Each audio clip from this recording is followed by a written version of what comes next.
What's going on? What's happening? Come on in. Come on in. Let the sun shine in. Just talking to people, see what's going on. How's y'all life doing? How you doing? How your mammy doing? Hope all is well. Hope we can learn a little bit of something. Hope I can educate you. Hope we can get to learn some things. But hope all is doing well. Streaming on live on all social media platforms: YouTube, Facebook, Twitter, Twitch, Instagram. Welcome in, welcome in. And on Facebook or YouTube. Hey, what's up? Love your house videos. So, anyways, how y'all doing? Check in, man. Where y'all coming in from? I think we got South Florida in the house. I don't know,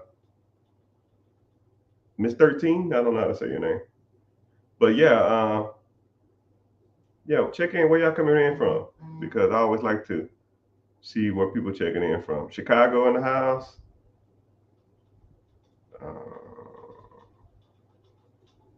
Someone said, I need to open the Wingstop tomorrow. Oh, let me help you out. First of all, my sir, we don't open businesses.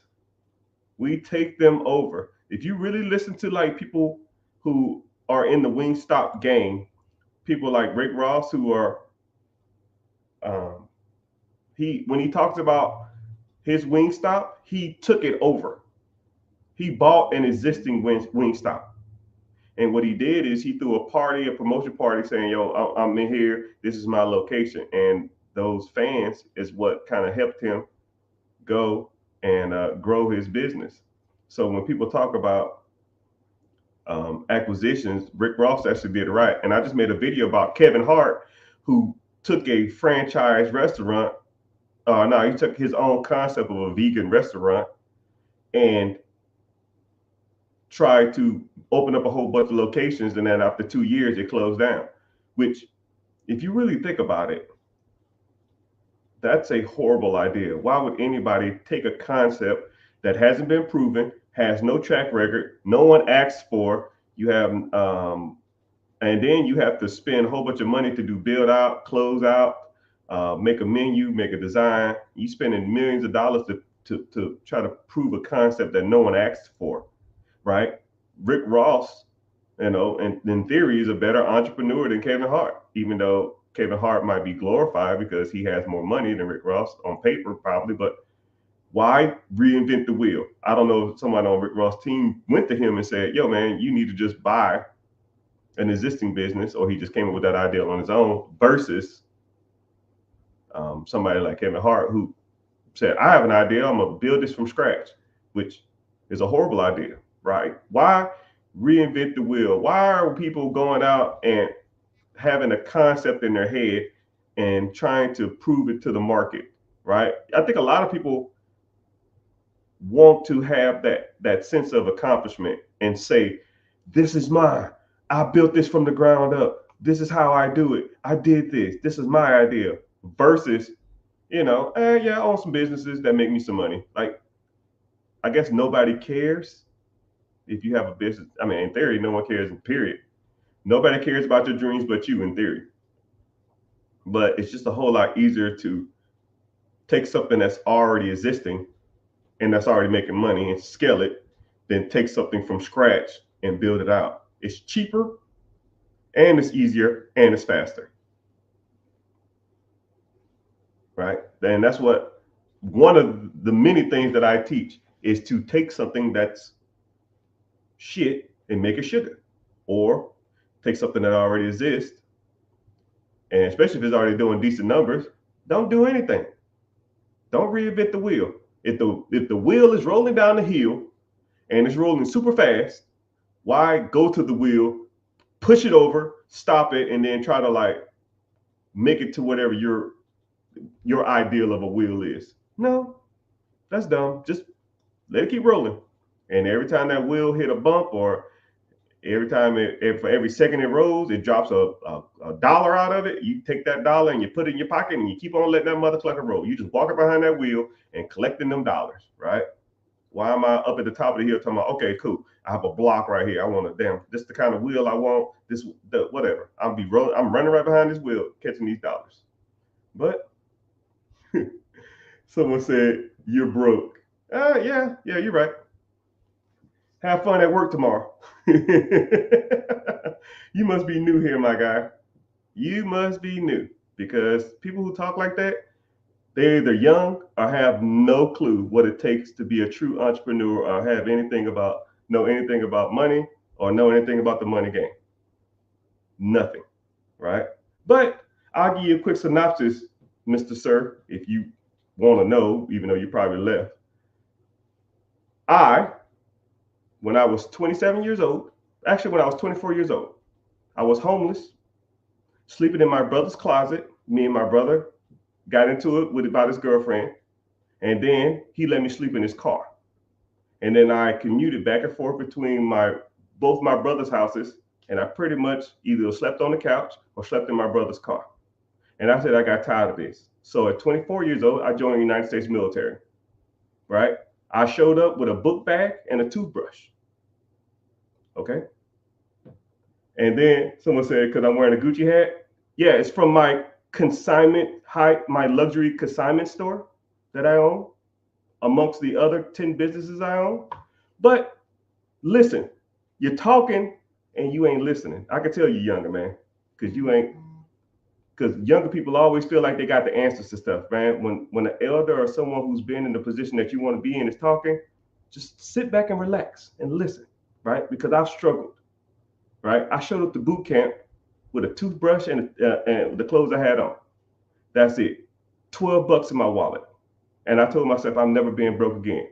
My credit was so bad, I had to get a waiver to come into the military, because they don't allow you to have bad credit, because you're more susceptible to espionage and spying on the government, because the foreign government bodies can persuade you if you have debts and stuff like that. So I had to get a waiver to come in. So I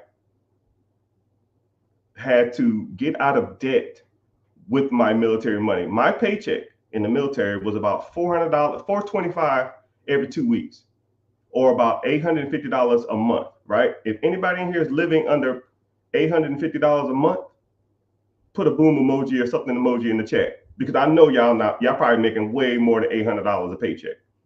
But that's what I did. They gave me three meals and a place to sleep and $800 a month. And I said, it's better than nothing. I had $12,000 in debt plus $40,000 worth of student loans. So I had pretty much $50,000 worth of debt.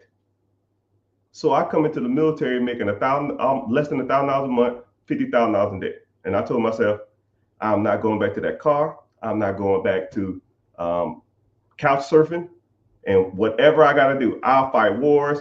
I'll shoot. I'll dodge bombs. I'll duck under bullets. I don't give a shit, right? That shit is not happening for me again. And I saved every dime I had for about 3.5 years. My friends was going to the club. My friends was going to parties. They was going to sporting events. They was eating out. They was drinking. My ass was sitting in the damn room watching a TV with 4 fucking channels on it. 4, right? I watch more PBS than you can fucking imagine. And people say, don't fucking play me. I watch PBS more than you ever imagine, right? So then I saved up, then I went and fought a war. I did what's called ghosting. I put all my shit in storage, and they paid me about $1,300 a month to fight a war, right? Bullets, wrath of God, sand everywhere, foot fungus, heat exhaustion. I'm in damn Iraq in the middle of the summer. We had a heat index of 129 degrees, right? And then your AC go out in your building. You ever been exposed to something like that? Probably not, because you ain't had no life experiences. But I told myself, you can pay me to go to this war. So that's why I did it. That's why I did it, right? So I get back from this damn war zone, right? I saved up 10 thou wow, but I noticed my money was trickling away, right? Just because it's life. just life trickles away. So like the normal expenses, oh man, your tire, you need some new tires, or you know you got to get a new place now because you was putting all your shit in storage, or you got to get a new bed now or something. Just life stuff just happens. And my $10,000 went from 10,000 to 9,500 to 9,200 to 8,800. And I was like, yo, fuck this, man. I can't do this no more. I can't do it.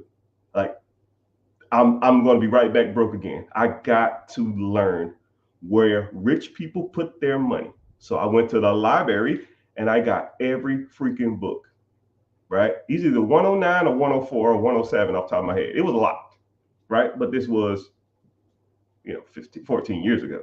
And I read every book. My goal was to read one financial book a day and to learn 5 lessons per book. Now, when you're reading that much, you're not going to get all the meat and the potatoes, right? I was pretty much skimming the shit. So I got as much information out of that book, these books as possible.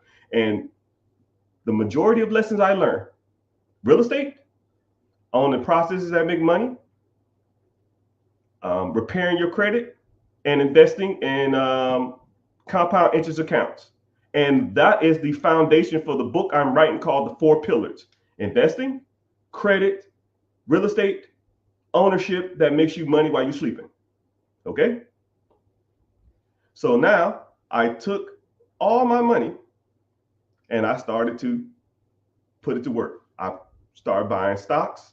And back then, you know how y'all young whippersnappers can just get on Webull or get on Robinhood or get on Fidelity.com and just, oh man, I want to buy this stock. I want to buy this fund. I want to buy this ETF. I want to buy this index fund. I want to buy this mutual fund.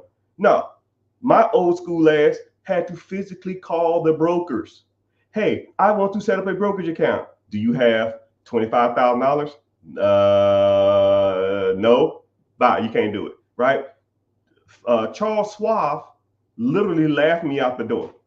And then what's crazy about it is one of my brokerage accounts got bought out by Charles Schwab, and I had $274,000 in that account. And said, "Hey, Mr. Richard, we just want you to let you know, welcome to Charles Schwab. We transfer your fund over." I said, "Oh, y'all don't have no record of me in 2012 or 11 or something like that, trying to set up a brokerage account?" "Oh, no, sir. Yeah, y'all laughed at me and told me to fuck off." You know what I'm saying now? Fuck off. Transfer all my money to my T. Rowe Price account. Who laughing out? Bitch. Click. I hung up. I transferred all my money out those accounts, right? When you're a boss, you can do shit like that. But you're not going to do that shit with $25 in your damn bank account. But that's a whole nother story. Anyways, right? Then I used what's called a VA loan to buy my first property. My first property was a 4-bedroom, 2-bath. It was $128,000. My payment with interest is my PITA, property taxes, interest, insurance, and I didn't have a mortgage fee at the time. PITA, P-I-T-I, was $9.25. I rented out 3 roommates, $500 fee, 555. That's $1,500. $1,500 minus $9.25. That's $575. A lot of people take the $575, go to the club, buy drinks, buy Gucci, buy fucking jewelry, and all kind of shit like that. No. I just paid my $900. And I kept all $1,500. I put $1,500 aside, right? And then when I had another 5-10% down, back then I could buy a house for $10,000 down. It's just damn near impossible now. That's when ass clowns like Dave Ramsey said, "Yo, man, you can do it. You can buy all these properties." So yeah, whatever. All right. So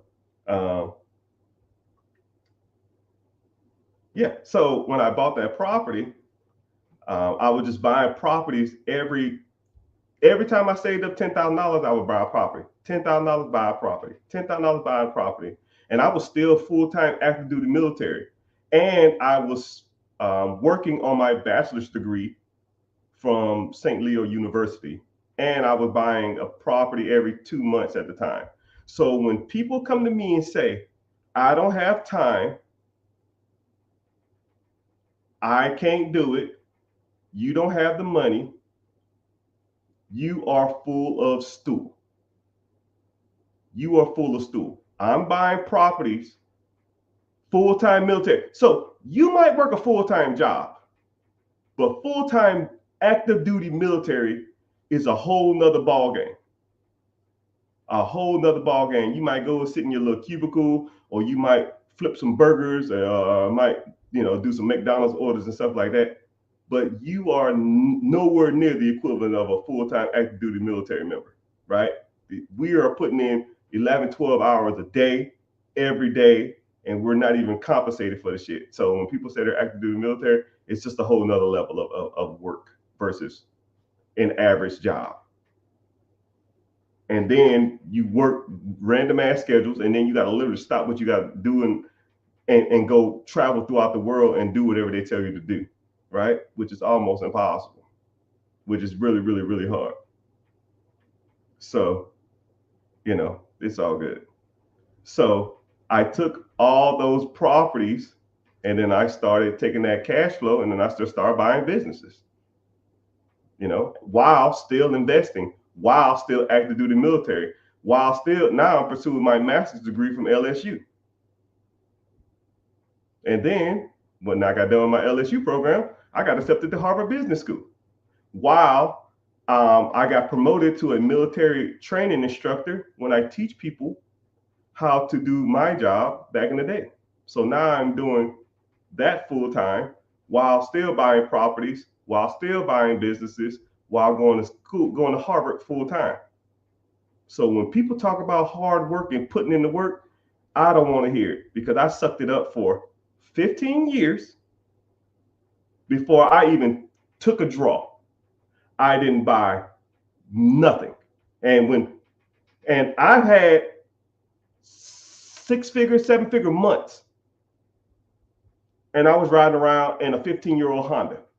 And a lot of people are like, well, why you want to, if you got the money, why don't you enjoy it? No, I got the money and I don't want to blow it. Because this money got to last me a lifetime. It's got to last my kids a lifetime. It's got to last my spouse when I die, her lifetime, and my kids' kids, and my kids' kids, and my kids' kids, right? And whenever the time comes, because I'm donating, I'm putting to the fund now at least 5 to 6 figures a month into compound interest accounts. And when I'm gone, I'm creating a trust fund for my grandkids, my grandkids, and my grandkids. So my lineage will be pretty much preserved for an eternity, as long as they don't mess up the pot, which I'm gonna make a video and pretty much assure that it's gonna be bulletproof. Right? So when people come to me and ask me and tell me this type of stuff, I'm trying to educate you guys because for years, I was the guy that you saw at the grocery store in a little red Honda or a little red Prius or the little black pickup truck, little 4x2 Nissan with 300,000 miles on it and bringing in 6 figures a month. And you would never know. I recently just started enjoying money because I was so afraid of me not having it and having to go back to couch surfing that, maybe you can call it stress, maybe you can call it PTSD, maybe you can call it whatever you want. But one side of me still has reserves on spending any amount of money on anything. But what's the point of having something if you can't even use it? So, especially when you start making some decent money like I did. So, I really don't try to share my synopsis of my life, but someone called me broke, and I'm just here to say that I don't really talk about money. My words will the way I convey a message and the way I speak, let you know I'm not out here playing around. Now, if you have a question why you are not in the financial circumstances that you need to be in and how I can address you, because my financial background or my financial holdings has no bearing on you. I don't know any of y'all from a can of paint. I don't know any of y'all. If y'all can walk to me up the street, I have no clue who you guys are, right? But everybody has financial struggles. Everybody needs somebody to guide them in the proper direction. We've been led astray from the systems that be. Your school taught you to be a worker. Your college taught you to be a worker. Your family taught you to be a worker. Your church taught you to be a worker. Your damn friends taught you to be a worker. And your whole society and your whole lineage pretty much talk to you about being a worker bee. Get up at this time get on this bus, go through traffic, sit at this place, have a boss or a teacher or somebody tell you what to do for 8 hours a day, and then you get back on the bus or you get back in your car, you commute home, and whatever time you have left over is your time, right? That sounds like high school, college, work, church. It's all the same. It's all conditioning you to do the same shit over and over again, and you think that that's normal. Having your life slaved out to an individual is not normal. If you devoted the same 8 hours a day to being an entrepreneur, you make your own hours, you make your own time, you make your own money, right? Do you feel like you make an hour what you're worth? If you do, raise your hand, put an emoji in the chat. I'll wait. Of course you don't. Of course you don't. Because why would they pay you what you're worth? They'll pay you what the job offers, or the amount of experience you have, or the amount of productivity that you can prove to them. And just a simple quick number, I give it like a 1 to 10 ratio. For every dollar you make your job makes 10. Okay? So if you make 60,000, your job makes 600,000. If you make 100,000, your job makes $1 million off of you. You make $300,000 at a job, which I doubt, your job making $3 million off of you. You are a direct reflection of what that job gets out of you. Once you start learning how to evaluate businesses and start to understand the financials aspects of businesses, you will see employee cost is about 28%. So all the employees at your job makes up about 25 to 28% of the income of, or the gross revenue of the business. So let's say if you add up everybody's salary at your job, and let's say it's $3 million. What fuck? 25%, 3 times 4, that business should be bringing in about $3 million. I'm sorry, $12 million. So you're bringing in $12 million to somebody like me, while you're making $100,000 a year, right? And I'll pay your employee, I'll pay your salary. Here you go. Yeah, I'll happily pay it, because I ain't got to be in there to do the shit. And then you walk around and give you some entitlements, and give you all this little pride, and give you your own little cubicle, give you your own little parking spot. You think you're doing hot shit, and I'm sitting around cashing all the fucking checks. And I ain't do a damn thing. Who in here, by a show of hands, has a job that the person who owns it you've never met? Do anybody? Right? If you work at a McDonald's or a fast food restaurant, you've probably never met the owner. You probably never met the owner. If you work at a wherever, most times, 9 times out of 10, a lot of jobs you will never meet the owner. You will meet the manager or the district manager, especially if you're in a restaurant or something like that. You'll never meet the owner. You never meet the owner. Think about every restaurant you've ever worked at, or every restaurant. Fuck that. Let's think bigger. Think of every restaurant you've ever been to. Think about the McDonald's on your corner. If you sat there in the corner and waited 24 hours, do you think the manager would come in at that McDonald's? What about the Popeyes? The owner. You think the owners of that Popeye location is coming in that place?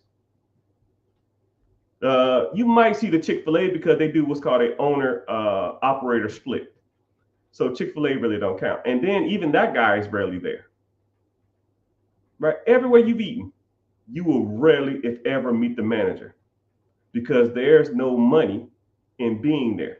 You hire people to do that job. You hire managers. You hire assistant managers. You hire shift managers. You hire employees. You hire bus boys. You hire cleaning crew. You hire maintenance men to do that type of stuff. And You are in charge of the process. Now you're on the line for the money if it defaults. That's why you hire the right people. That's why you hire a good manager to manage these people. You know? So I want you to understand that a lot of people have been led astray. Y'all looking at the shit wrong. Y'all looking at the shit weird, you know? But it's all good. So damn, I've been ranting. So let's go ahead and get to some questions. Someone asked me some questions. It's like, you're dodging my questions. No, I just like to always start a video with some more depth to the questions, right? I could just sit here and answer questions all day. That stuff's easy, right?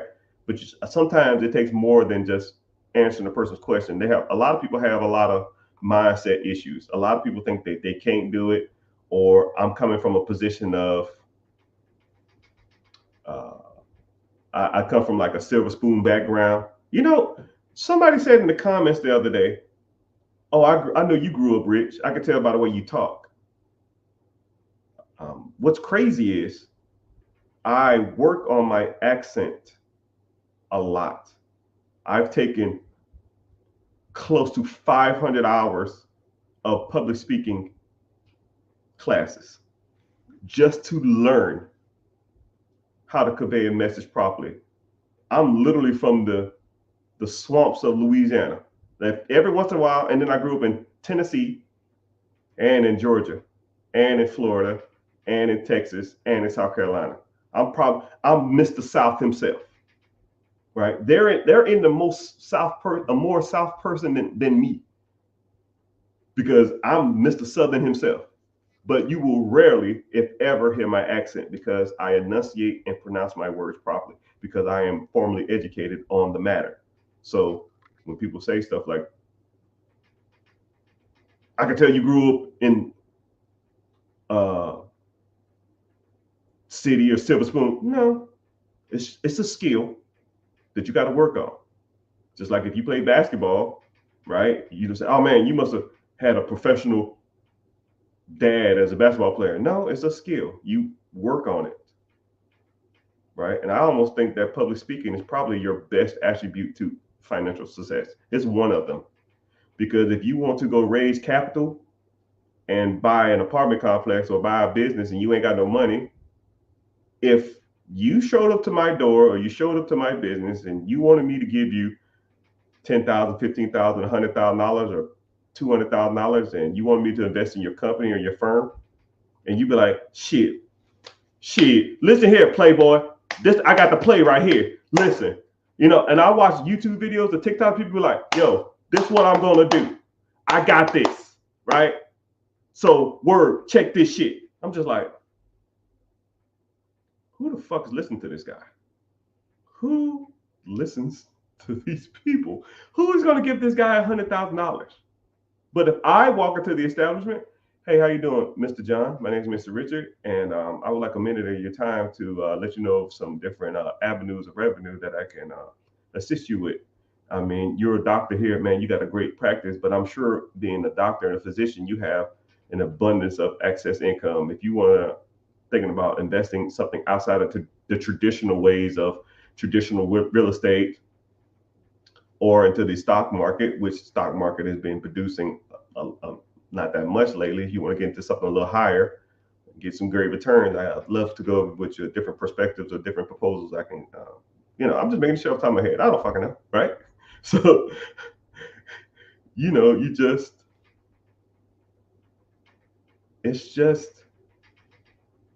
it's a different level.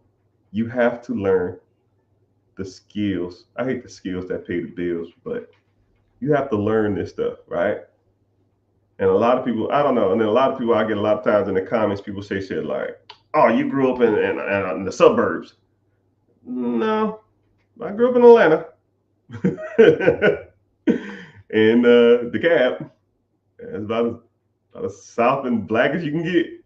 I just don't talk like that because it's a skill that you work on, right? Lots of college, lots of public speaking skills, and lots of military training. And So I have to turn it on and off though. But because if you ever heard me talk, not in this setting, I don't sound like this.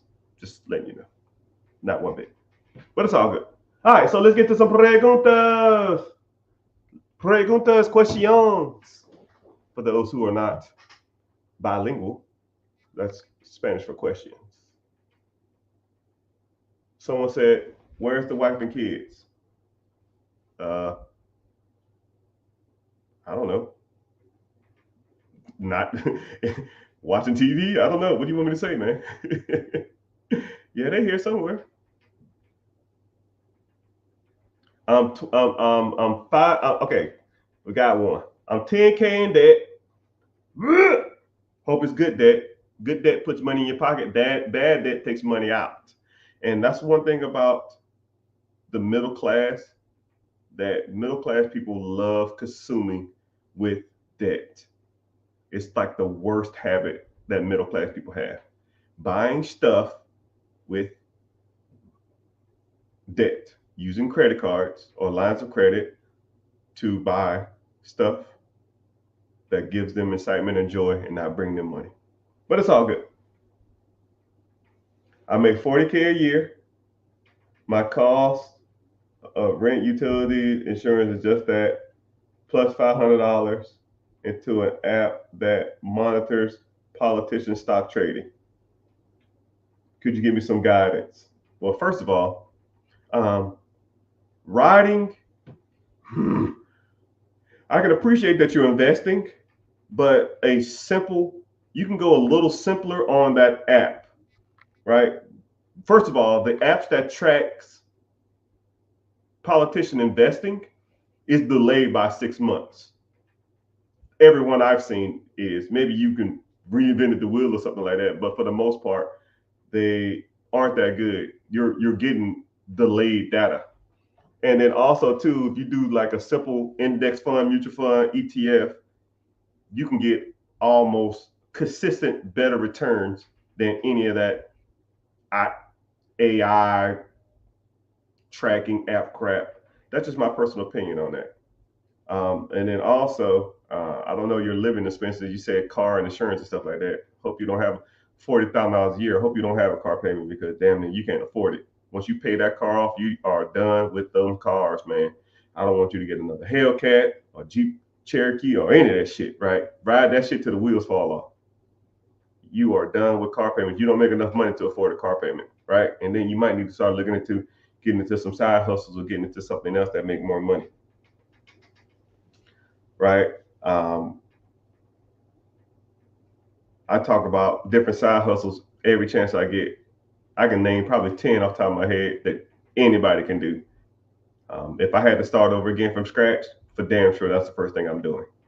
And I don't understand why people don't utilize their time on side hustles a little more, But someone said, how do you feel about crypto?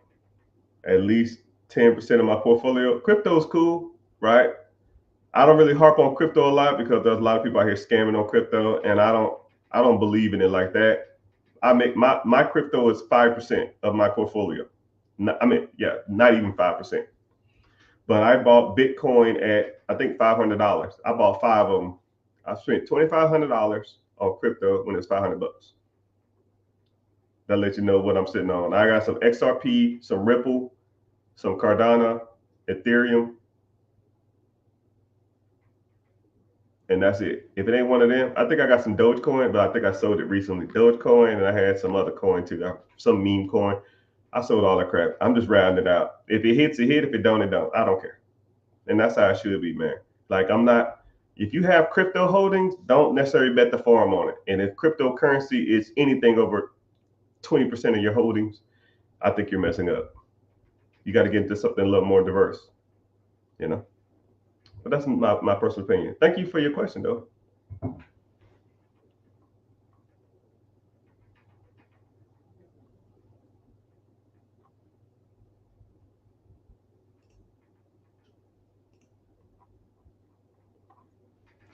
I have an LLC. What to do now since Dun and Bradstreet is not trustworthy? Uh, It's crazy.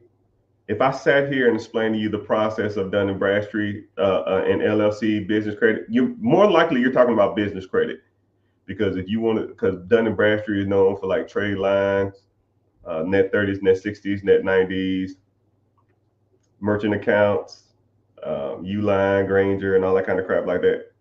One, you talking about all that stuff? Yeah, Dun and Bradstreet is not even it anymore. It's not a thing. But there are ways that you can build business credit, right? Generally, they have to be secured with personal credit, and then you have to know how to negotiate or have to know how to go to financial institutions or banks to ask them for a specific amount of money. So first of all, you got to, I can sit here and talk about it for hours, but it's like an extensive process. But if you want to learn more or get started on that process, I have a funding team, I have a credit building team, I have a business credit building team. We can do it all, right? And someone else said, uh, "Do you answer the question about like a mentorship?" I have a mentorship. It's link in the bio. The link is in the bio. The class is on Wednesday. I try to do it. I try to do it every Wednesday, but you have to go in there and see the date. But click the link in the bio. Wednesday, 9 p.m. EST. So if you're on the East Coast, 9 p.m. Click the link in there. Sign up for the free class. Like, I don't sell your information. I don't have to, right? I don't care about that, right? I just want to help people that want to be helped, right? And a lot of these other guys out here, they collect your information and then they'll spam you with a whole bunch of crap, and that ain't me, right? I don't need to, right? I don't. If you want help, I'll help you. But if you don't want help, then fine, I don't care, right? I mean, I was well off before any of this, and I'm gonna be well off afterwards. It's just, I recently just started getting into like mentoring, because I was the guy that would wake up at 6 in the morning. Oh shit, I was waking up at like 4:30 in the morning, doing 12 hours in the military, 13, 11 hours in the military. I was conducting businesses on my breaks and negotiating real estate deals and business deals while commuting back and forth, and also renovating and flipping houses when I got off work. So as far as like helping and coaching people, it never was my thing. It never was even my idea. It never was even like on my radar. But I got tired of people asking me, "Yo, man, how'd you get all this money?" Or I was at work in the military, and people say, "Yo, I just saw you cash a $34,000 check. How the hell did you do that?" And I just started making video. I said, "You know what? I'll make a video and I'll put it on YouTube and I'll explain to you what I did." And that's just how the social media thing even got started. I just got tired of people asking me the same question. So I said, you know what? I'm gonna make a video and I'm gonna just send it to people. Okay, cool. This is how I got started in real estate. And I'll send them the video. And I started sending out. I remember one video, someone said, "How do I get started with real estate?" And I probably sent that video probably out to about 50 people in probably like a month time. And it was like 10 minutes long. It got straight to the point and it was super simple. And I was like, wow, that was effective. And then other people watch those videos and they'll say stuff like, "Man, do you do a mentorship? Do you do a coaching? Can I get a one-on-one? Can we sit down and talk? Can we meet for coffee?" And just, I mean, and for years, I was like, "Nope, nope, ain't got time. Nope, nope, don't want to do it. Nope, nope. I don't want to be bothered." It got to the point where the more content I put out, the more people wanted. And then I said, "Okay, cool. Let me see if I have something." Um, I have a free. I put a calendar link. I said I got 20 slots open. We'll do a one-on-one call, a half an hour piece. I got 20 links. I got 20 openings. That shit filled up in 3 minutes. I said, "Wow, yeah, I can't do that." And I gave a crap ton of value. I said, "Yo, you got a half an hour? What you got?" And it was more like question Q&A versus structured guidance, which I kind of like started leaning towards. Like, I don't want Q&A.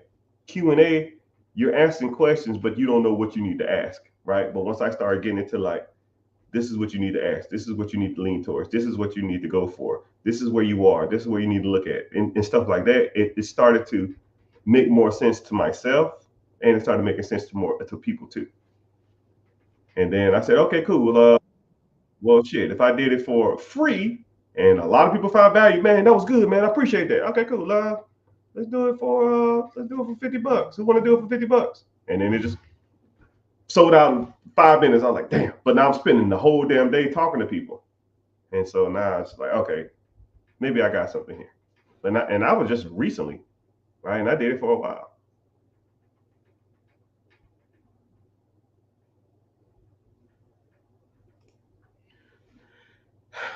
But yeah, that's kind of a synopsis of I don't know what I'm talking about. All right, so someone asked, as a first-time home buyer, is your program right for me? Yeah, it just depends. Like this is what, especially as a first-time home buyer, this is what I can kind of lean towards and gravitate towards. One, you need to understand the real estate market, because we talk about everything in real estate: owning your own home, owning rental properties, owning investments, owning apartments, owning commercial properties, owning duplex, fourplexes, quadplex, whatever, house hacking. We talk about different real estate strategies, especially first-time home buyers. You can get to some more complex stuff like if you want to do BRRRR strategy, Section 8, syndication, wholesaling, sub 2, lease option, lease back, tax liens, tax deeds. We can get into a lot of that stuff, but as a first-time home buyer, you got to start from somewhere, right? And then I'll show you multiple different programs. I'll show you how much you need for credit. I'll even give you a nugget of knowledge right now, right? If you are still in here, say I'm still in here, and then I'll kind of help you out. If you ain't in here no more, I'm not gonna waste my time. But yeah, but there's multiple different programs out there for first-time home buyers. There's multiple different assistant programs for the down payment. Hell, there's some programs out there that doesn't even require any down payment. You just take over existing people's homes, or they'll waive the down payment costs on some programs. So when you know those things are out there, you know where to look, and then I can help you point to the right direction, if that answers your question. What can wake people up to take the necessary efforts in place in motion to begin their financial journey? I think people just have to want it. People have to hate the struggle. People going to have to, a lot of times, I call it the against the wall strategy, or I don't want to, I know what I'm saying, but you got to work with me on what I feel like. I think it almost needs to be almost something dramatic, because people love the struggle of comfortability. And until something happens where people have to want to do something, then they almost never will. I saw something the other day. This is a great analogy, right? This is one of the best analogies that you can ever hear when it comes to people wanting to do better. This is going to be a little grotesque, but so please advise what I'm about to say is going to be a little nasty. But they did an experiment on frogs. When you take a frog and you put it in boiling water, the frog will swim around for a little bit and then just sit there, because frogs get their comfort. Frogs adjust to heat, and they adjust to their internal body temperature to find comfort in heat. So they notice that the frogs will swim around initially like, what the fuck, man? They start panicking, but then they'll get used to the heat, and then they'll just sit there. And then eventually the frog will die in the water. So a lot of people's mentality is like the frog, right? You might feel like you're doing okay, but if I take you and put you in this boiling water, you will swim around real fast and panic and freak out, but you will get used to and get comfortable in the water. And then eventually the frog just dies. It dies in its comfort zone. And what I want people to comprehend when I say that is you are kind of comfortable now. You might feel like you're getting ahead. You might feel like you're doing okay, but you're just a frog in boiling water. And one day you're going to be gone. And you've grown numb on the comforts of pain, right? Nothing's supposed to be in boiling water, right? Your finances is boiling water. Your financial situation is boiling water. Your financial literacy is boiling water. Your checking account, savings account, investment accounts is all boiling water. You're just so used to you being in that circumstance that you don't feel like you need to do anything. But in actuality, you're going to leave this world just sitting in the boiling water. So you can be that frog and you can hop out of that water, or you can sit in it until it's time to go. I mean, it's your choice. And I think a lot of times some people get in that water and they say, "Hey, I'm good," and they hop their asses out. Right? You're gonna have to come to a point where something's gonna have to give, or you're just gonna be the frog in the water. And a lot of people just like the comfortabilities of struggling every month. They feel like that's the only way to do things. That's what they was taught from their family, friends, loved ones, teachers, counselors, and society. And there's other ways to do it than that, right? Can I get a boom emoji for that? Can I get a boom emoji for that analogy? If you pick that up, that's good, right? I heard somebody, I saw something on TV that was talking about a frog in boiling water, and it kind of resonated with me. But it's all good.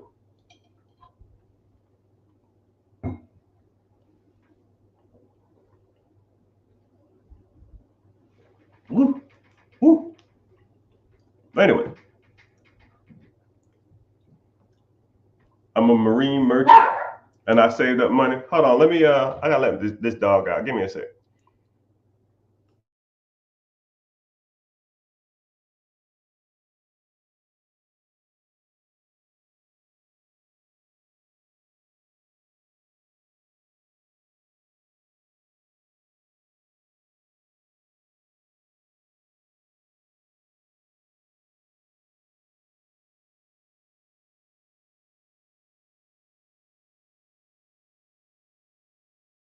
2020 praise candidate. But yeah, so I didn't know what I was talking about. Someone put a frog emoji. Put a frog emoji in the chat.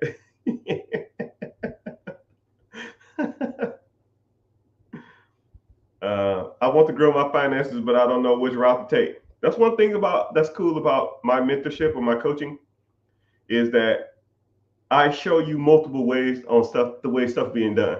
So this is what, you know, if you don't know what options are out there, then you'll get stuck in analysis paralysis. It's almost like you ever like been flipping through channels and you'll see something you kind of like, but you kind of don't. And then you're like, maybe there's something better. And then you'll flip through the channels again, and then you get all the way back to where you was at. And then you're like, I guess I really didn't want to watch that. And you just keep flipping. And you'll flip through the channels like 3 times, and then you're just like, you know what, screw it. I'll just put on something, and I'll just play on my phone. It's kind of the same thing when it comes to investing. You say, man, maybe there's better out there. And then you just keep flipping. But one thing about me is if I showed you everything that was on one channel, like a TV guide, I showed you everything that's on TV. Now you pick what you want and we go from there. or you can sit there and flip channels all day. Because one thing about me is I break down multiple different ways to do things, right? There's not one shoot fits all. Some people want to, some people want to buy businesses. Some people want to buy real estate. Some people want to just get business credit and business funding to start a business or expand their food truck or something. I don't know. I don't know you. I don't know what you need.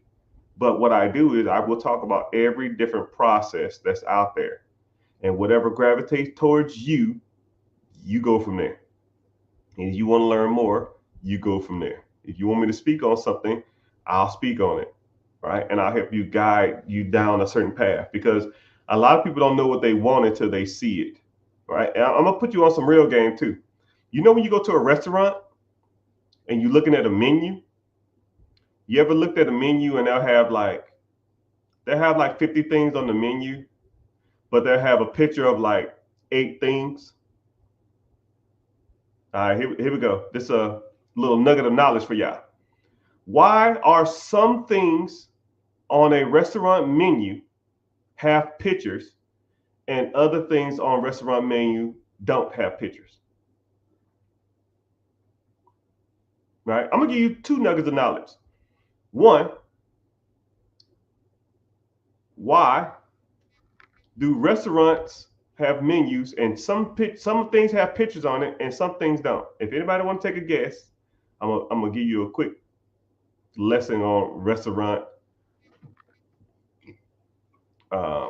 etiquette and stuff. But anyways, I'll kind of talk about it, right? Y'all probably have no clue what's going on. Someone said they sell the most expensive stuff. No, but you're on the right track. It's not the most expensive. It's not the most expensive. It is the most profitable. It's not the most expensive. It's not the most attractive.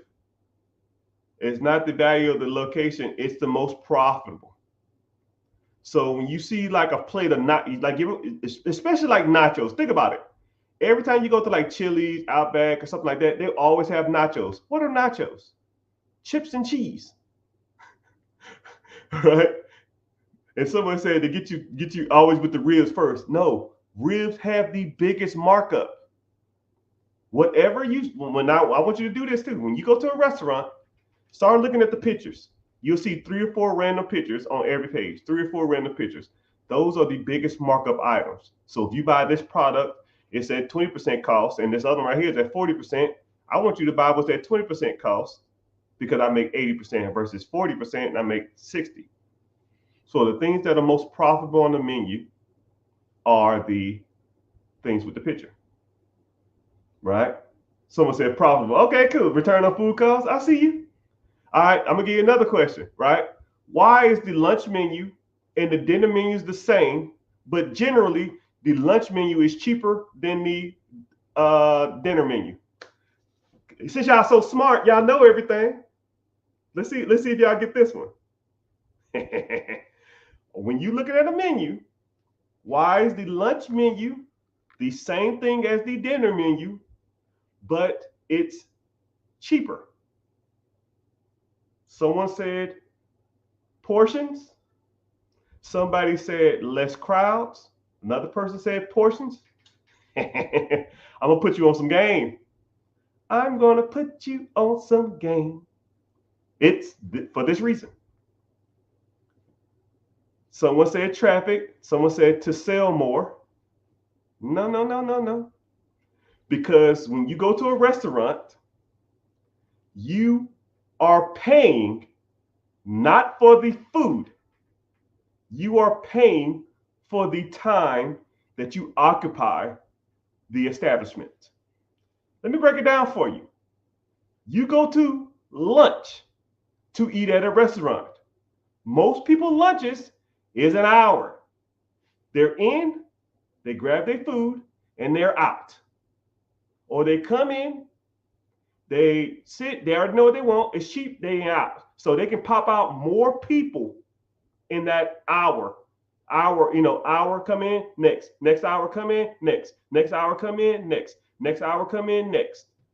Versus And then also too, a lot of brown bag places like McDonald's, Wendy's, Burger King are cheaper than sit down restaurants. So they're trying to cater towards, oh wow, I can go to the Chili's for the same price as getting a number one. And then their objective is to get you in and out. Versus dinner, you come into a dinner, you might grab an appetizer, you might grab a drink, and you're more relaxed. An average dinner is going to take about an hour and a half versus an hour versus lunch. So you're occupying that space more. So you being there going to cost more to experience the same thing because you're spending less time in the establishment. I don't know if anybody said that, but that's why you spend more on lunch. I spend more money on dinner than lunch at most establishments. There you go. That's why we learn, people, right? So people who own restaurants, you don't know that, you should have, because that's what we know, right? Someone said that actually makes sense. Yeah, it makes sense. But it's all good. So let's get to some preguntas. What questions y'all got for me? I'm here to rapid fire. Bam, bam, bam, bam, bam. We streaming on all social media platforms. While y'all getting y'all questions ready or y'all typing y'all questions, I'm streaming over all social media platforms: Facebook, YouTube, Twitch. Which, let's see who's in the house. YouTube in the house. Hell yeah, I see you. Twitch, Twitter, Twitch, Instagram. I see y'all on there. Someone said, I ain't rich. Hey, I guess I ain't. If my name's Rich, how I'm not rich? My name's Richard. My name is Mr. Richard. How you doing, sir? What's your name? And here we go. And I don't know if you come in here and just stroll and leave. I'm going to put you on some real knowledge. Okay? Here we go. What is rich? Yo, you still here? Come on. Because an individual always talk about somebody is rich or wealthy or poor or middle class. What is rich? Let's define that. Because a lot of people don't know what. If people come to me all the time and say, hey man, I want to be rich. Cool. What the fuck is that? Right? What is that? Rich is not foreseeable, attainable, or achievable. There's no metric on rich. Rich is subjective.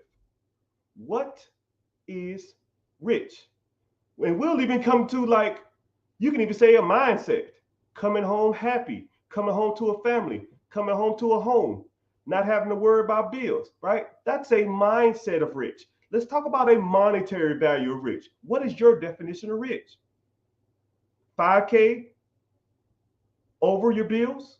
10K a month? 10K you don't have to work for? 100 grand a month? $1 million a month? $1 million a year? Right? What is rich?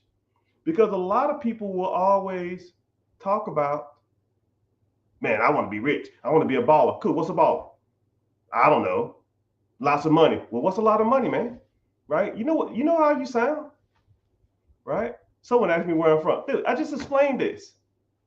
Right? I am a Southern belle. I am a Southern, I'm from the South. I grew up in Louisiana. I lived in Tennessee. I lived in Georgia. I lived in South Carolina. I lived in Texas. I lived in Florida. You do not hear a twang. And I enunciate my words because I've taken hundreds of hours of public speaking. I was in the United States military, and I try to train myself on how to public speak and convey a message elegantly. This shit it's hard, right? Sometimes when I talk a long period of time, my throat and my brain hurts because I have to turn off the draw. And when people hear me in real life, they say, yo, man, you don't sound like you do on social media. I say, no, man, I have to turn it on and off. I can't sound like a freaking idiot in front of hundreds of people. So, but a lot of people will never guess where I'm from. And that's how I want it to be. I want to be everything and nothing. You will almost not know, can't kind of a double negative. I don't want you to know where I'm from. But good question though. But what is rich? You want to talk about that? Someone said a $5 million net worth. Okay. So now, whatever you think is rich is, now that's your goal. Because you have to define a goal before you reach it. I want to be good at basketball. Okay, well, what's good at basketball? I want to be a good football player. Well, okay, well, what's that? I want to be a good pianist. Okay, well, what is that? Right? Define your goals before you try to achieve them, because you're chasing a ghost if you don't. If you don't have a achievable, foreseeable, and obtainable goal, you're wasting your time, because rich is not a goal. $100,000 a year of passive income that I don't have to work hard for, that's a goal. Quit my job and have enough income to support my lifestyle and have enough money not to worry about bills and to take a vacation when I want to, that's a goal. Because those things are achievable, foreseeable, and obtainable. Okay, cool. Quit your job. Well, how much you make at your job? I make $60,000 a year. Boom. Well, how much more over do you need over the 60? I need at least 1,000. Boom. That's 72. Okay. Well, what's 72 thou wow? What's 72 thou wow divided by 12? That's $6,000 a month. Okay, cool. You bought a piece of property and it makes you $500 a month. You bought a property and it makes you $500 a month. So how many properties do you need? Well, that's 12. Well, that's your fucking goal. I mean, wow. Now I got to get to 12 houses. Well, how do you get to the first one? Do you own your current home? No. Cool. There's 5 programs out there that can help you buy your first home. Here you go right here. The average home sale in America is $350,000. The average down payment on your first time home doing an FHA loan is 3.5% down. 3.5% of 3.5% down on $350,000 is like 12 grand. Do you have 12 grand? Yeah, I actually do. Cool. Let's buy your first house. 1 down, 11 to go. Okay. I mean, once you understand that everything has goals or everything has levels to it, and once you see the steps to get to the goal, then you can get to that level. But until you break down a goal of rich, or break down your goal of financial freedom, or break down your goal of generational wealth, then you're chasing your tail. You know, I'll even give you another great example, right?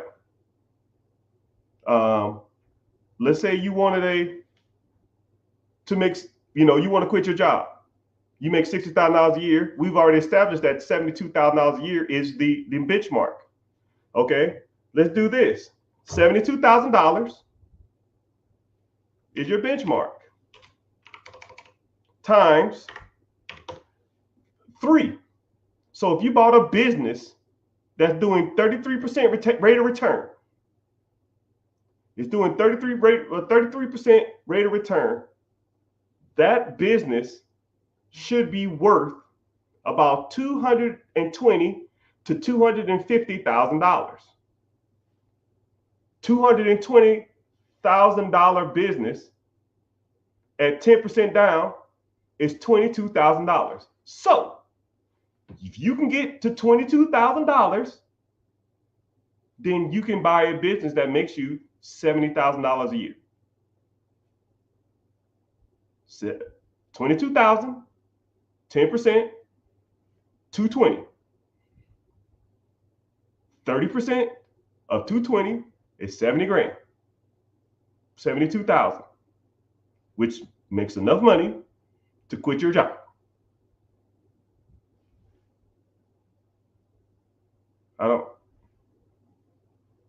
It's not rocket science, people. It's not that hard. But once you establish your goals, then you can kind of go from there. And I think that's what a lot of people don't do. They see these obstacles as like these huge milestones as huge steps, and they don't really sit back and think about what it really takes to get there. Because once you really break down the numbers, because people lie, the government lies, politician lies, but numbers don't. That's one thing about money that I can truly appreciate. It is what it is. It's going to be the face value of something, and you can't almost inflate it, nor can you almost depreciate it. What something's worth is what someone's willing to pay for it. And if it produces the income it says it's going to be producing due to statistics and numbers, then you'll generally get that type of return off the product. You know what I mean? It is what it is, though. But it's all good. But yeah. I've been able to live comfortably. I've been able to. Oh, so someone said rich is being able to live comfortably, be able to pay my bills, and have everything I need and some wants. Yeah. Once you establish how much you make, that's your comfort zone, and then add a little bit on top. Just numbers, man. It's just numbers. Somebody said, so you can always tell when younger people get into lives because their mindset is just different. It's like their objective is to not get ahead in life, but to be content and stagnant with what they're doing in their lives. It's the frog in boiling water, man. Some people just love or never feel like they have a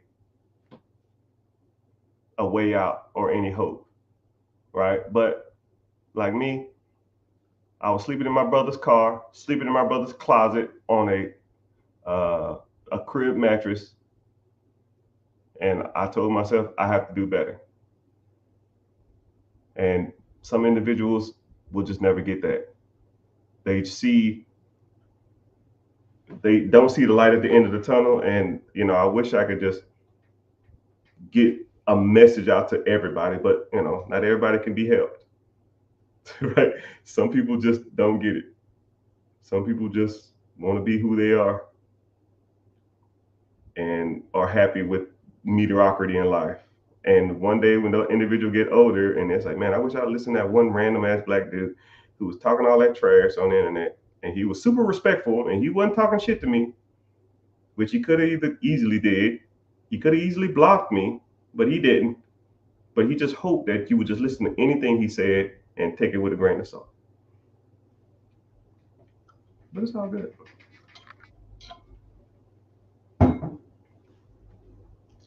What do you think separate the ones that really want wealth and those who are mediocre in life?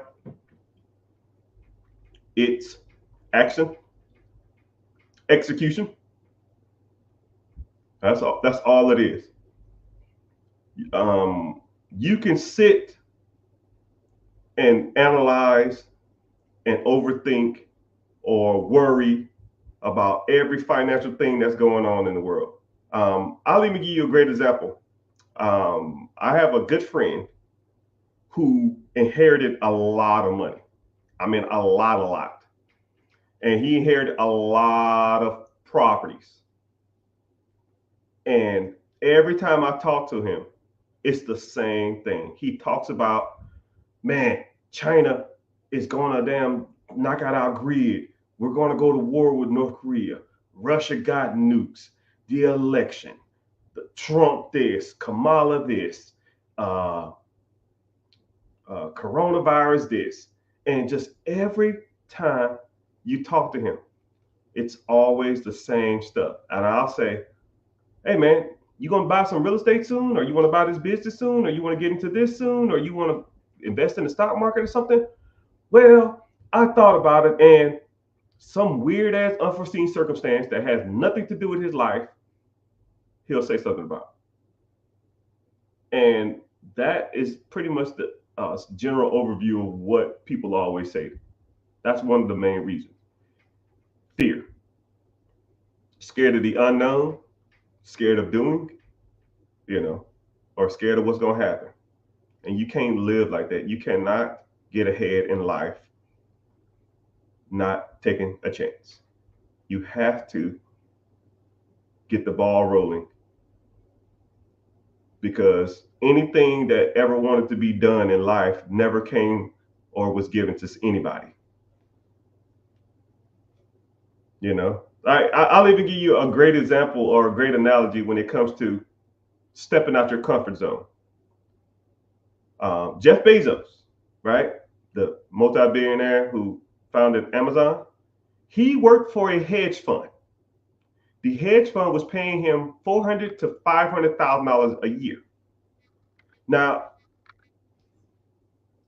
via chat, if you would be happy with $500,000 a year, put a thumbs up emoji. Okay?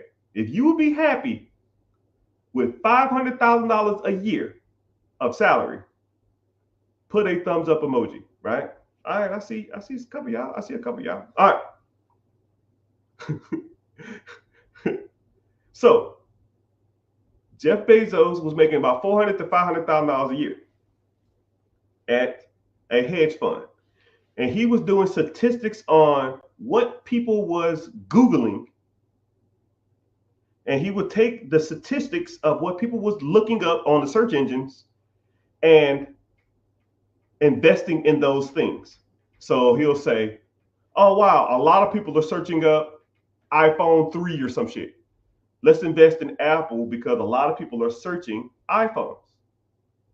Then he'll say, oh, wow, a lot of people are searching up Ford Motorsports.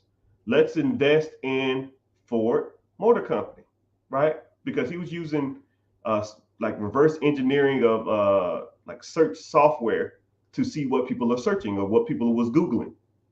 And he noticed out of the top 10 things he was pulling every week or every day, he noticed that books was top 2, 3, or 4 every time. So he'll say, hey, everybody's searching up this new Twilight book.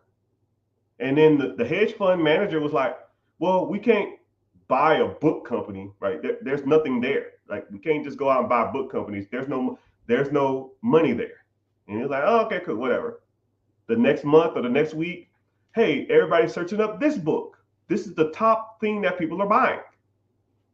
So he's like, okay, cool, whatever. So then he kept noticing that these books was trending at the top 10 of his charts every damn day or every week. So what he did is he said, okay, let me just Google the book or search on like Ask Jeeves or whatever search engines they had back in the day. Let me search how people are buying books.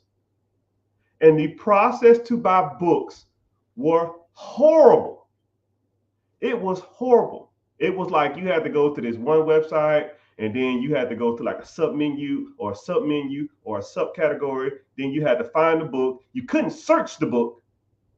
You would have to go to like books for sale. And then you would have to go to fiction. Then you would have to go to romance. And then you would have to go to, and then you had to scroll through multiple pages. And he was like, why can't I just search for this book? And what he did is he took his $500,000 job and said, you know what? I can make a better process to find books online. And he quit his job, and he noticed that there was a market for it. So when he first opened Amazon, he said, I'm going to sell the top 5 books in America according to search engines. And that's how Amazon got started. So I want you to think about this. We're talking about risk versus reward. We're talking about what stops people from getting ahead or not. And it's just taking a chance. Jeff Bezos was making $500,000 a year. He quit his job and started selling books because he noticed that books was on the top 10 searches every day, every week, every month, every year, according to his hedge fund. And all he had to do was get a piece of that market. And he reinvented the wheel. He said, yo, you can come to this website, you can search the books. I'm gonna buy the books in bulk and I'm gonna sell them directly to you. And then the process to get the books back then, it was like 6 to 8 weeks. And he said, well, if I already have the books in stock, I will send them to you in 5 days. So now you can search the books on his website. You can get the book in 5 days because I'm buying them in bulk. And the top 5 to 10 books that are sold, you come directly to me to get them. And then 5 books turn to 10 books. And then 10 books turn to 20 books. And then y'all know what book pretty much made him his first $1 million? Harry fucking Potter. Harry Potter sold thousands of copies. Thousands of copies. And people said, you already got the Harry Potter? Man, yeah, I ordered mine. It'll be here in 6 weeks. No, man, go to Amazon.com. I got mine in 5 days. And what Jeff Bezos would do when he got an order, he would pack it right then and there and ship it directly next day.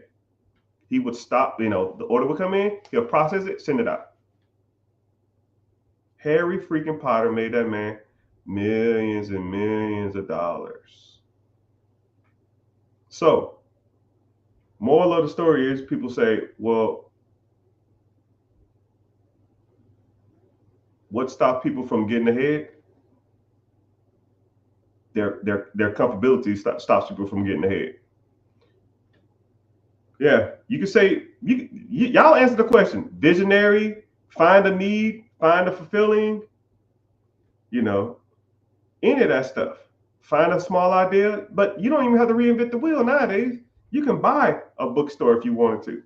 You can buy the process if you want to. You can buy real estate if you want to. You don't have to build a house, just buy one. You don't have to build a car, you can just buy one. You don't have to build a business, just buy one. You don't have to do research in the market. They already have people to do that for you. You don't even really need to save up money to buy this type of stuff. The banks loan out billions of dollars. It's just a better wheel, right? Do I recommend him starting a business from scratch? No, but at the time he did, right? But billionaires and millionaires are two different types of things, right? I'll take a process over and make millions, but I don't want to create anything. I'll probably never be a billionaire, but I'll be happy with $20 million, $30 million, $50 million. My goal is $100 million, right? Which I'm projected to do in the next 8 years. I'll hit 100 million in the next 8 years. So, and then y'all never see me again. Y'all be watching my YouTubes and being like, yo, this dude named Mr. Richard, man, he was on it. Hey, man, this is what it is. It's crazy how a small idea can compound to something unthinkable at first. Yeah. Just like you owning 50 properties. You owning 100 properties. You owning 500 properties. You owning 1,000 properties. You owning 5 businesses that make you 6 figures each a year. You owning 10 businesses that make you 6 figures a year. You own 20 businesses that make you 6 figures a year. You having perfect credit. You have millions of dollars worth of business funding to where you can fund any real estate or business deal that you wanted to without any money out of pocket. Now, if you'd have told that country ass kid from Georgia 15 years ago that that's where you'll be at now, I wouldn't have believed him. But you got to believe in yourself first, man. You got to want to do it. You got to want to do it. Right? But if you want to get started, you want to learn more, click the link in the bio. Join the free class. It is on Wednesday, 9 p.m. EST. So set a reminder in your phone. or I'll send you a notification for Wednesday, 9 p.m. EST, and we go from there. And then we can learn. My guys, my friends. I am sick because I just watched the stock go up 200, 2,700%. I missed the boat. No, bro, you looking at it weird. The boat, it's not a boat, it's like a ferry, right? They're just taking people to the other side. You sit there and wait. And when the ferry comes back, you hop on it. About simple as it gets. Stock goes up and down, my guy. All stocks go up, all stocks go down. And if you're talking about those kind of returns, you're probably talking about some crypto or something like that. But I'm not into crypto. I'm old school, slow and steady. Will always win the race. The tortoise and the hare is the best analogy when it comes to stocks. Buy it every month, same price, same back channel, same back station every month. Pick them out, do it every month, and you will outperform any of that shit. And I used to try to be like that too. What's crazy is I used to go out and buy, oh man, I got this high-tech oil drilling company off the coast of Africa. I was just one company, I don't remember what it's called. I think it was not MOV. It was something else. Maybe it was MOV. No, it wasn't MOV. It was this company that was drilling off the coast of Africa. And man, they was doing triple-digit rate of returns every month. And I was like, hell yeah, I'm on this. And I tried to damn ride the coattail of that shit, and it flopped on my ass.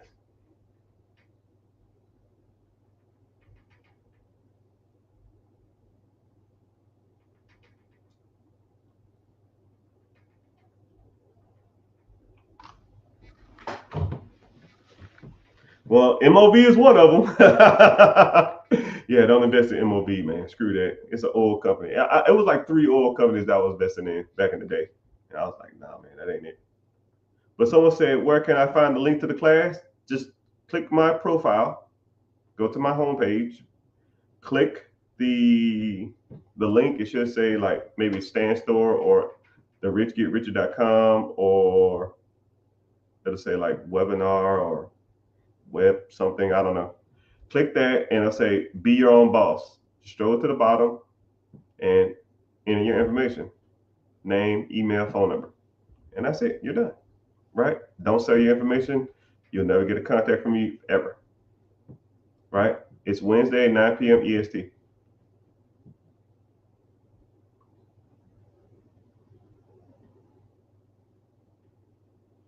It looks like some people can't see into the future, while some ones can. And it's, yeah, I guess, but it really ain't even about looking into the future. We all have trials and tribulations, but you can't bank on you can't bank that the shit won't work. Just hope it does, and when crap hits the fan, you adjust. Like for example, are you planning, knock on wood, are you planning for you to get a flat tire tomorrow? Are you going out there and checking your tires right now do you check your tires before you get in the car? No. You just get in the car. And if a flat tire happens, is your world destroyed? Is the world coming to an end? Are you going to damn be bankrupt now?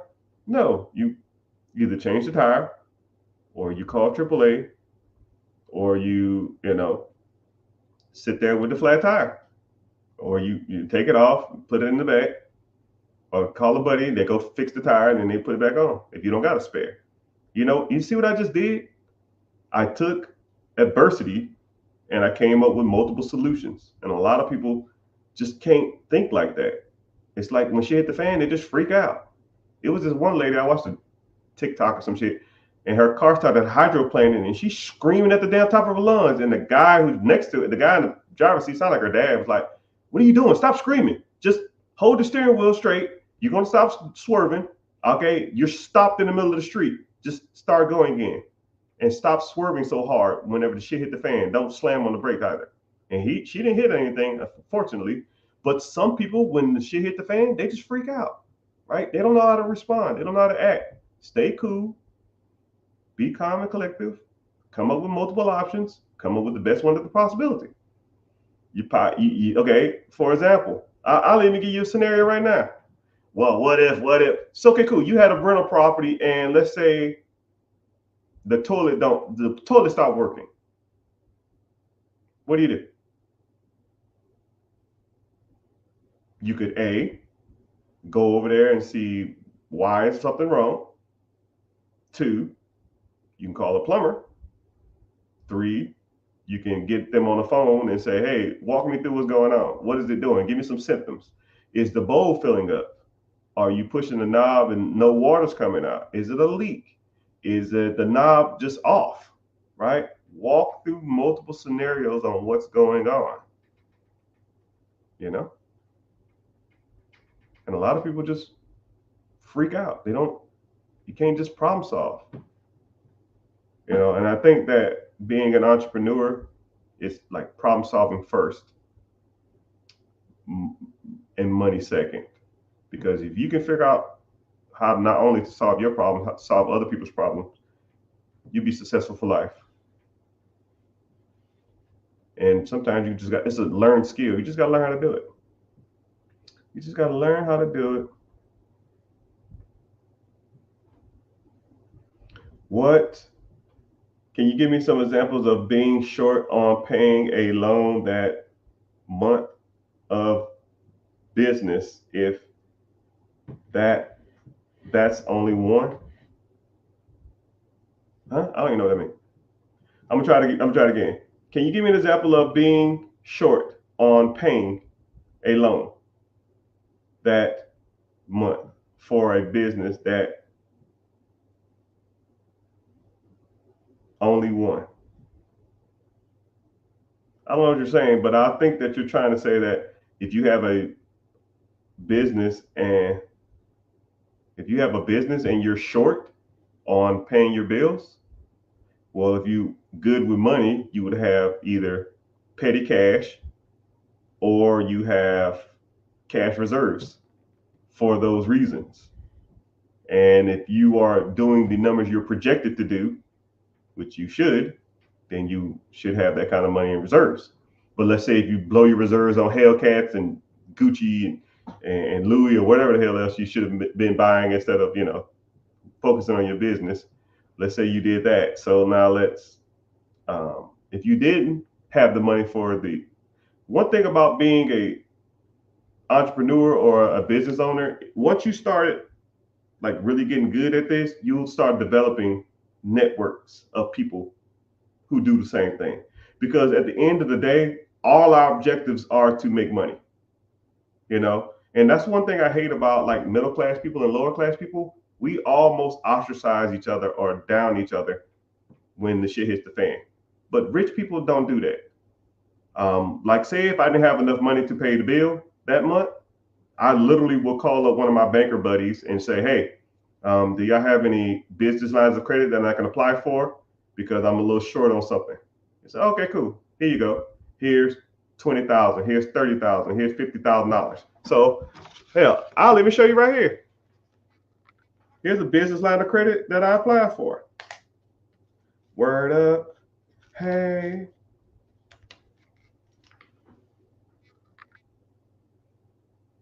$30,000. Right?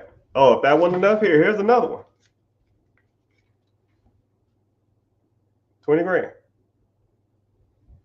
25 grand. Make sure you see that. And not only do I have that, I mean, I have millions of dollars worth of funding. Whatever I want, if I want to go get it funded, I can, right? If I'm short on something, swoop. Normally I don't do this, but keep the party rolling. Swoop, keep the party rolling. Swoop, keep the party rolling. But once you establish yourself as a true entrepreneur and a public figure who out here doing some serious stuff and moving units and moving money, and they see the amount of money that's come in and out your account, banks will happily give you that money. And then your objective from that point is to make some real money the next month and pay these loans back. But it's all good. It's all gravy. Hope that answered your question. I don't know what question you was asking, but I hope I answered it. How long have you had that business? What business? I don't know what that is. Just registered. Appreciate it. Appreciate it. How long did it take you to buy your first business? And how was it? Like I tell you straight up, I had no clue what I was doing. I just saw what it could make and a little potential, and that was it. It took me. I was like unmotivatedly looking, if that makes any sense. I was looking for a business, but I really wasn't focused on buying a business. And then, just surfing, playing around, okay, cool. I guess buying a business sounds like a good idea. Let me look here. Let me look there. Let me, because I had a good friend of mine, we met on a golf course actually. He buys $10 million companies every 3 years. So he kind of broke down. He's like, okay, cool. You probably want to look for something smaller, right? You're probably not going to start off on a $10 million business. And he kind of walked me through the process. And it didn't take him long to explain it to me. I could kind of pick up on stuff kind of fairly easy. Then and then his brother was one of the heads at the SBDC. And I sat down and talked to him, the Small Business Detachment Center, and I talked to him for like 4 hours. I brought him lunch and he just walked me through the whole process of how, debt servicing, expense ratios, cash flow, P&Ls year to date, freaking interest rates, loan amounts, different type of loan programs. He walked it all through, and I was just like, huh? And okay, cool. I guess that's cool. And I was like, cool. Let me start looking for businesses. I didn't know where to look. I didn't know the good websites. I didn't know anything about any types of the stuff I know now. I didn't know any of that shit. So I saw something, and I kept putting it in the calculator over and over and over and over and over again. I was like, this financially makes sense. And if it didn't work out, I would just sell it to someone else. But my objective when I first bought my first business was to get all the money out of it as possible, which nowadays I think that's stupid. But I was younger. I didn't know what the hell I was talking about. When people say, I'm gonna buy a business and pay it off in the first year and a half or 2 years, you don't know what you're talking about. You have no clue. But now I know what I'm talking about. But that was my mentality too, because as soon as people say that, I know they don't know what they're talking about. So I bought a business and it was doing a decent amount of money, but it could be doing better. It was kind of run down. The people never was there. I was full-time active duty military at the time, so I didn't want to be there, right? It had a manager and 2 employees. And I said, yo, I own this now. And I just kind of walked through with the manager. And I said, yo, man, we can do this. We can do this. We can do this. We're going to do this. We're going to do this. And I just cared about the process. They were like, man, I'm kind of glad you came, because the old owners, they didn't give a damn about this place, right? And the cash flow that thing was bringing in was decent numbers. And then I kept it for like 2.5 years. I almost wish I would have kept it.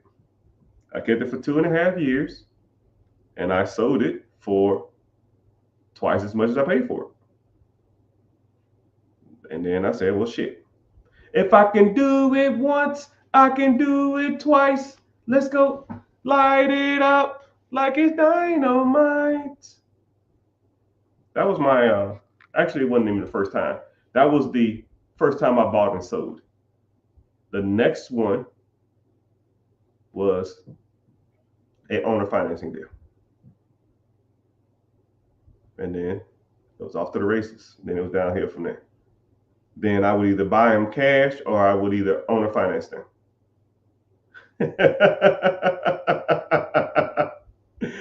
Oh man, you stupid. I see you.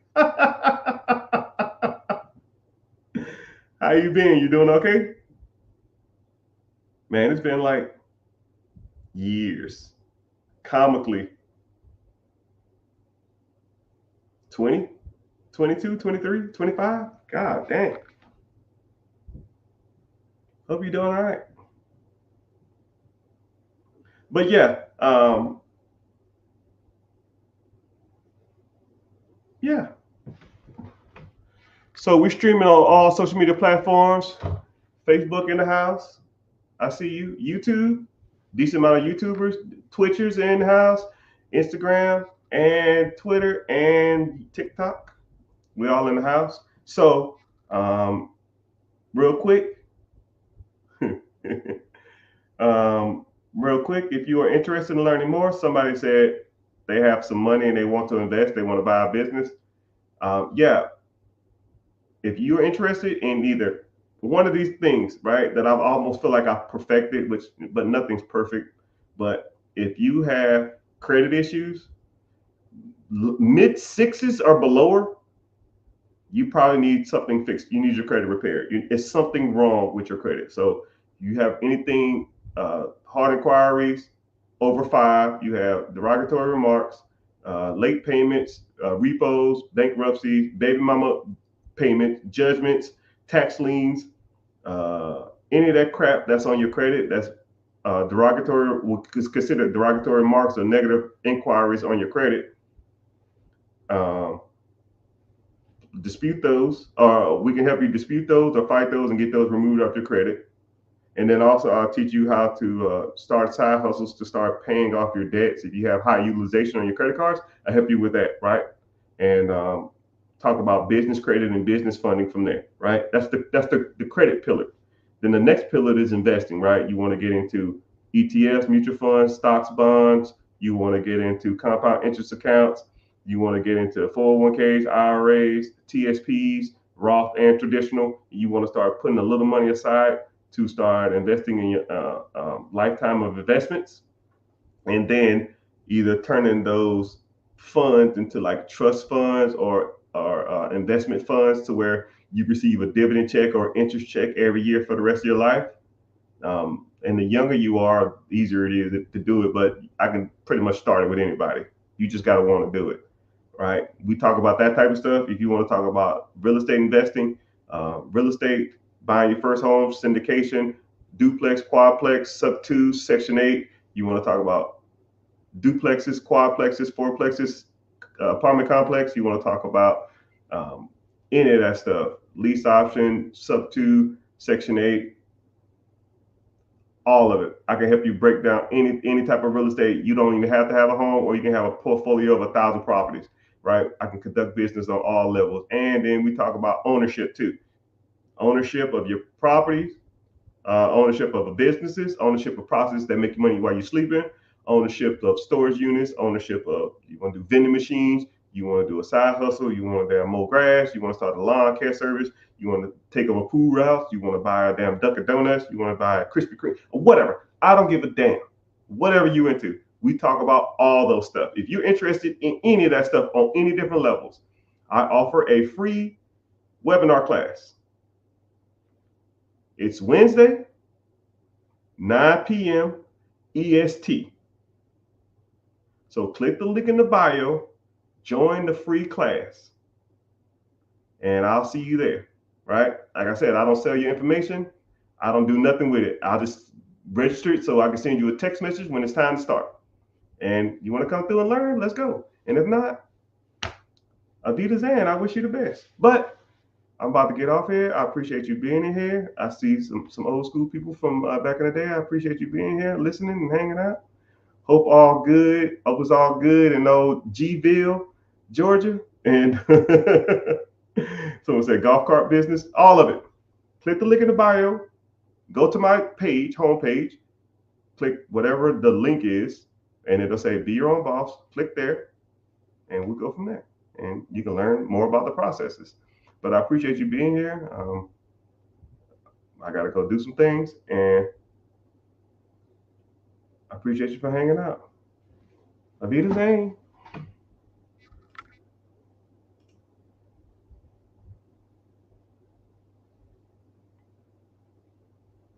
You don't have to put up with any malarkey.